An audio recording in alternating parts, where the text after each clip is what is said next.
Yeah, I think first 40 we played really solid hockey, and it's not a secret either. Dallas is a really good hockey team the other side, and they came at us pretty hard in the third. I thought we did a good job trying to defend them, trying to give them less, but sometimes when you have a lead like that, you sit back a little too much and you're trying to defend, and but that's something we have to look at for sure. Ammo picks up another point last night. He's got 5 points over the past 5 games. You playing with him, what kind of has been working as a line with Pinto there as well? Yeah, he's fun to play with. He does all the little details. His hockey IQ is really high, and when you play with a guy like that, you know he's going to win his battle. So it definitely makes everyone's job easier when you're on the ice with him. So he's playing some good hockey. What do you make of Tim Stützle becoming really proficient in the face-off dot over the past year? No, for sure. You can see that. I don't know if he worked at it or what he did this summer, but you can see that he's winning a lot more face-offs, and not because he's getting lucky. It's just the way he's doing it, and I feel like he's got a heavier stick in the dots, and he's really quick, so that definitely helps him a lot. Have you ever seen a player kind of improve that dramatically over, it seems like a small time? Not that I can think of, no. How much have you been just helping him out just over your years in Ottawa? Maybe early on I was helping him a little bit. He was asking me questions, but now this year he's kind of he's working at it, and he's I don't know what it is. His will to win the faceoff is maybe higher. Sometimes that's all it takes. L'aspect technique ou l'aspect réflexe qui rentre en ligne de compte pour avoir du succès sur les cercles de mise en jeu? Ben, je pense que c'est un peu des deux, mais je pense avec les années, tu apprends des trucs, puis qu'est-ce qui marche pour toi. Puis c'est sûr que qu'est-ce que lui fait, c'est pas quelque chose que moi je fais. Ou je pense que chaque joueur, ils ont leur propre technique. Puis tu commences à connaître les joueurs un petit peu plus dans les autres équipes aussi. So, je pense que avec l'expérience, c'est là que tu t'améliores. Parler de ton trio, tu dirais-tu qu'on retrouve le best de toutes les aptitudes sur votre trio, un peu de robustesse, un peu de maturité, puis un peu de dextérité aussi avec le trio? C'est qui, Rubens? Non, mais je pense... non, mais je pense que c'est ça. On fait tous nos jobs, puis quand on se passe sur la glace, puis on est connecté, je pense que c'est là que c'est juste plus facile de jouer. Tu commences à monter dans l'échelon des meilleurs marqueurs de l'histoire de la Ligue. Tu as passé Mike Bossy, tu vas rattraper bientôt Mariana Ossa. Comment ça se passe pour toi, puis comment tu apprécies quand même les échelons que tu gravites comme ça? Oui, c'est pas vraiment quelque chose que je regarde, mais c'est sûr que c'est spécial, puis de pouvoir être haut dans les standings, c'est sûr que c'est le fun à voir, mais c'est pas la priorité. C'est plus quelque chose que peut-être après ma carrière que je vais pouvoir regarder un petit peu plus. Yeah, for sure. We liked a lot of our game last night, and it's a really good team in Dallas, and obviously we want the win, but I think we'll take the points. So again, against Boston, we played them a few times now, so yeah, we're feeling good. Is that first period as clean a period as you played as a team? Absolutely. Probably our best first 2 periods of the season so far. I thought credit to our forwards. They were forechecking so good. You could see their D were getting frustrated. They couldn't break out any pucks. So, that's kind of our identity that we want to stick with. How does the dynamic change without Thomas in there? Yeah, it sucks. He's such a huge part to our team. He plays big minutes, plays on both sides of the puck. So, I'm not sure how long he's going to be out for, but we'll miss him for sure. What's important for a guy like Claude Giroux to step up and fill those shoes before Shabby's out? Yeah, it's big. I think Clev showed last night that he can do it. He got more minutes with Shabby being out, and I thought he played great. So we can definitely trust him. And as a unit as well, what's key with missing his big minutes out there as well? Just sticking with it, being positive, short shifts, communicating too. I think Shabby on our back end, he's a great communicator, great leader. So I think it's on everybody to step up and be a little bit more vocal. That's a huge plus, right? Next man up mentality. You've gone through that the last 14 games without Brady. Yeah, absolutely. It's a huge loss missing Brady and now Shabby. So I think it's on everybody in this room to step up. And kind of like I mentioned before, those are two guys that are very vocal. So I think it gives us some guys some more opportunity to step up in the leadership roles. Yesterday, you finished the night with the most time of possession. How much do you like your game the way it grows at that level? How much do you want the puck more? How much do you want to control the game more? Yeah, when you're playing 5D pretty much the whole game, you're obviously going to play more minutes, and you're going to get more looks. You're going to get more time on ice, more puck possession. So, I think it just allows you to get in the game a little bit more, but not just for myself. I think for the whole D-core, I thought everybody stepped up and played great. You didn't get the result you wanted last Yeah. night, obviously, but how exciting is it to see the team game evolve into what it's become? Yeah, I think obviously the last 10 games we've done a pretty good job of kind of rallying around each other, and I think our game's in a good spot. Obviously, we got to do a better job of kind of putting a full 60 together. I think we've had a good few periods, and just for some reason we step off the gas a little bit, and then obviously the team comes back. But overall, we've been playing pretty good, and just hopefully keep building and just be a little bit more consistent. What does ammo bring to your line on the forecheck specifically? I mean, it seems like you guys just get the cycle of puck in the offensive zone, specifically the last game, possession of the game. Just what does he do effectively in the offense? Yeah, I think he's always been super effective at kind of pickpocketing guys and just having good details. But he has obviously way more confidence this year. Obviously, this good start's obviously helping him out a ton. And when he's holding on to pucks, being confident, he's such a fun player to play with, and I'm just happy for him. I think all the boys love him so much, and just to see him to have success like this, it's been awesome. NHL stats this morning show you've got a 100% save percentage. Did you make one or two in that frantic penalty? I think I made two, but unfortunately we didn't get it out, and we ended up losing. So I guess it really doesn't matter right now. Are you going to work on your glove hand? No. I don't think. Hopefully that never happens again. But if it does, I'll do my best again. What's made just your line with Ammo and Giroux? Yeah. You guys have been really good defensively, but also chipping in offense. How have you guys been doing both at the same time? Yeah, I mean, I think I don't know. I think we're all kind of smart players and read off each other super well, and just all three of us are kind of resorting to a simpler game and easy to predict kind of what the other guy's doing. And when we get in the ozone, we try to kind of grind teams down, hold on to pucks, and they've just been going in. Honestly, I think just keeping it simple, but I think it results in us playing good defense. I think that's how you check for your chances, and it's been going well so far for us. Do you feel a bit snake bitten?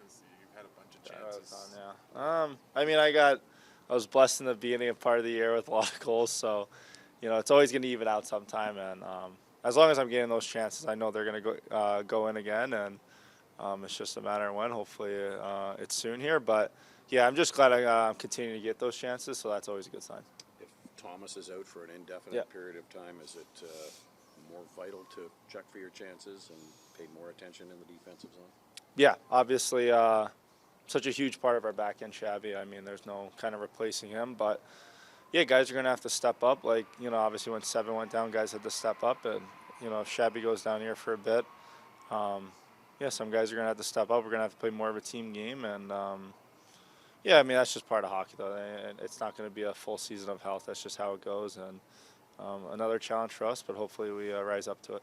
Would you say that you're more prepared, though, to face like the fact that you're losing another big tool, compared to maybe the beginning of the season? Yeah, I don't want to say you're never really prepared to lose a big player in your lineup, but like you said, I think losing 7 early kind of taught us how we had to play to kind of be successful. So just got to continue that and hopefully continue to get the results. What does it say just about this group that you guys have been finding ways to get points in 10 of your last 11 games, even though maybe it hasn't been like the prettiest hockey? Yeah, just I think we're maturing. I think every game you're not going to have your best, but when you don't, you got to find ways to kind of stay in games and find ways to battle and get those points. Those matter at the end of the season, and we've done a good job. We wish we could have finished some in overtime there, but as long as we keep on banking points, it's it's been good, and hopefully we can continue to do it. Updated Jen on Thomas Shabbat. I'll know more later today.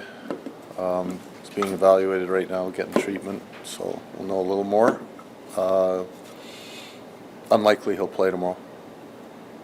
Do you expect it to be a longer-term injury, or is that still kind of up in the air? Don't know. When you lose a guy like him, you're always the next man up guy, and I understand that. But this is a guy who plays a lot of minutes, right? Yeah, it is. Help me out. Yeah. Yeah, well, it's an opportunity for someone else. More minutes for the rest of the D.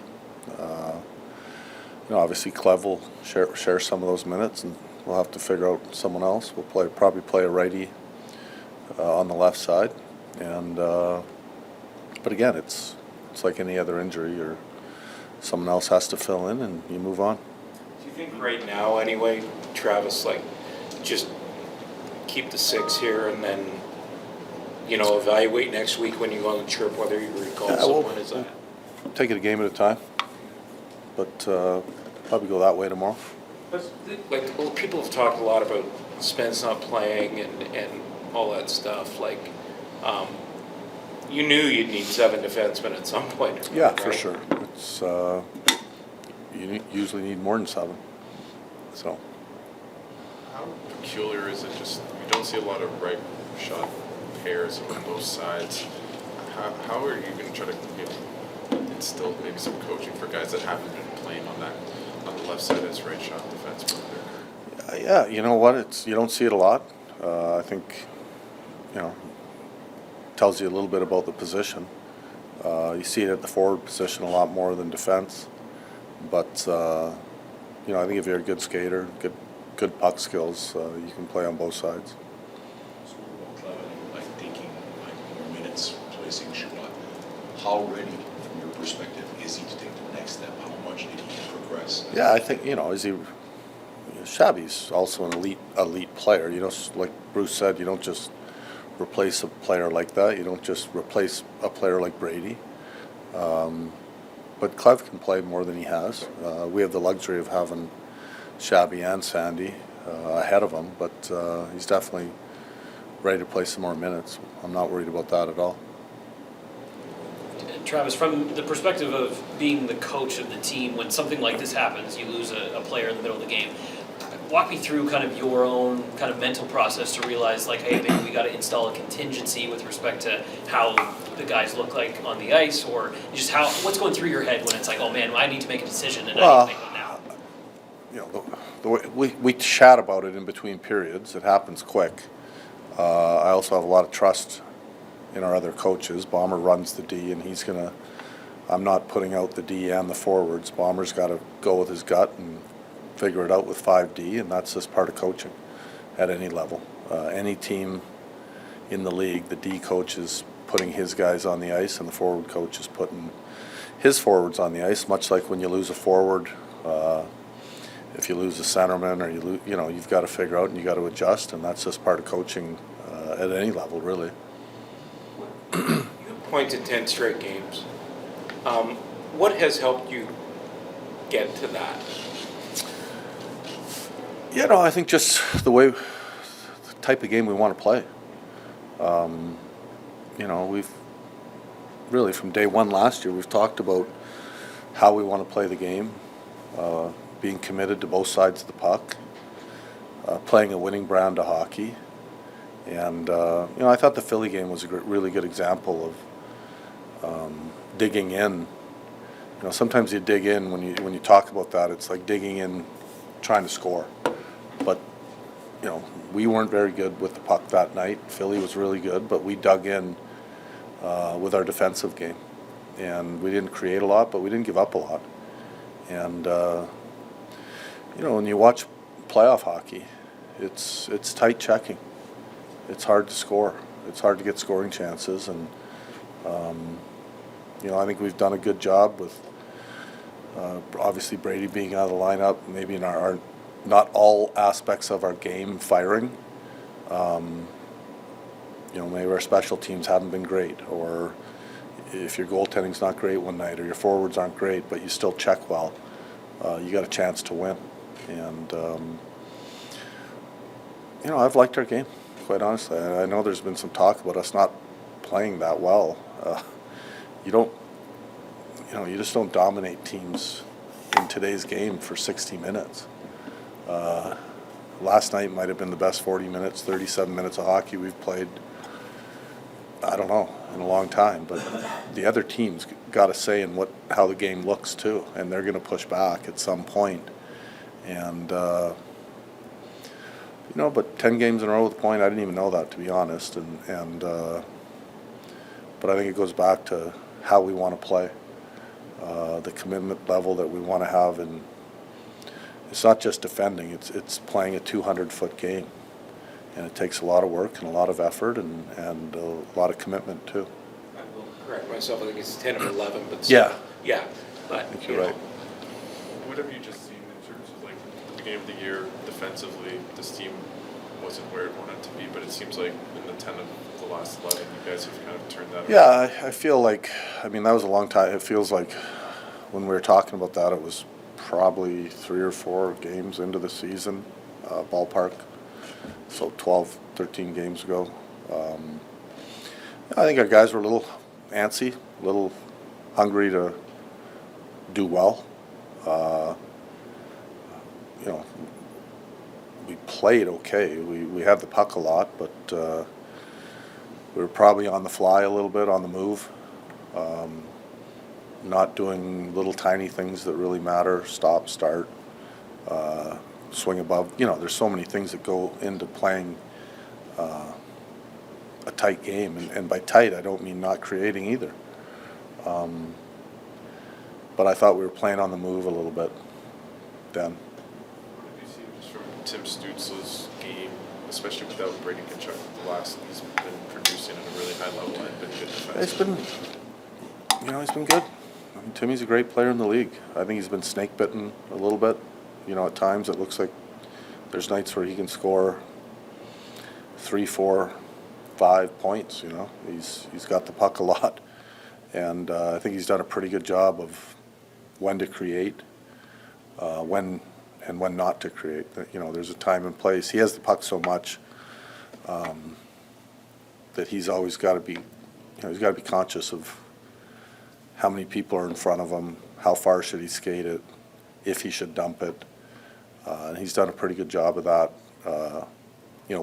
When to make a pass in the offensive zone, and I still think he's learning his game and how he can create. But he creates, every night he creates a lot. And even last night he had some really, he seems to always have a lot of good looks, and he's seems like he's on the verge of having a 3-4 point night. But the good thing is he's still young and he's still learning not only the team game but his own game as well. How do you try to approach coaching a guy that's so dynamic, but also just trying to kind of put his game all together? Yeah, I think from day one, the one thing I've told Timmy is that I'm never going to take the puck out of his hands, and I'm going to try to teach him how to play winning hockey. And I think you always give those highly skilled players a little more rope, knowing that they're going to learn. And he's done a good job of that. We talk a lot. We talk from shift to shift. Game management, time management in the game, little things like that. And the good thing about Timmy is he's very open to coaching. And if he agrees or doesn't agree, he'll talk. We'll talk through that as well. It's not just a one-way street. And so he's coachable.